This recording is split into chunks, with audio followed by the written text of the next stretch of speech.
नमस्कार, मी पुण्यावरून संगीता तिवारी। मोठे मोठे नेते किती हास्यास्पद आणि विचित्र वागतात याचं उदाहरण तुम्हा जनतेला महाराष्ट्राचं कळलं असेल। रुपाली चाकण माजी अध्यक्ष महिला आयोग ज्या बलात्कारी माणसाच्या शिष्या यांनी त्यांचं जे बोट कापलं होतं त्याच्यासाठी एक व्हिडिओ टाकला। त्यांच्या घराजवळचं एक विघ्नहर्ता मंडळ आहे, त्याचा अध्यक्ष सांगतोय की आमच्या इथं आले होते तेव्हा दरवाजात त्यांचं बोट कापल्या गेलं किंवा लागलं।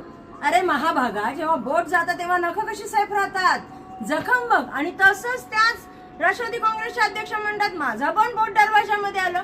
बरे या दोघांची बोट एकाच वेळेस दरवाजात जातात। दोघांना काय सुचलं नाही का की दोघांनी ठरवलं होतं आपण एकच उत्तर द्यायचं जनतेला म्हणून?